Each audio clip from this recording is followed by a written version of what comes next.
Praise the lord. ఈరోజు దేవుని వాగ్దానం. అయితే తమ దేవుని నెరుగువారు బలము కలిగి గొప్ప కార్యములు చేసెదరు. దానియేలు గ్రంథం 11వ అధ్యాయం 32వ వచనం. ప్రియమైన సహోదరి సహోదరులారా, దేవుడు మనల్ని బలం కలిగి ఉండాలని మరియు దేవుని కొరకు గొప్ప కార్యాలు చేయాలని ఆయన మనల్ని పిలుచుచున్నాడు. భారతదేశంలో దేవుని రాజ్యం కోసం ఎంతో సాధించిన విలియం కేరీ ఎల్లప్పుడూ దేవుని నుండి గొప్ప కార్యాలు ఎదురు చూచేవాడు.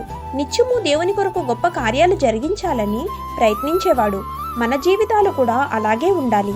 ఎల్లప్పుడూ మనం ధైర్యంగా ఉండాలి. యేసు జ్ఞానమందును దేవుని దయయందును మనుషుల దయయందును వర్ధిల్లుచుండెను.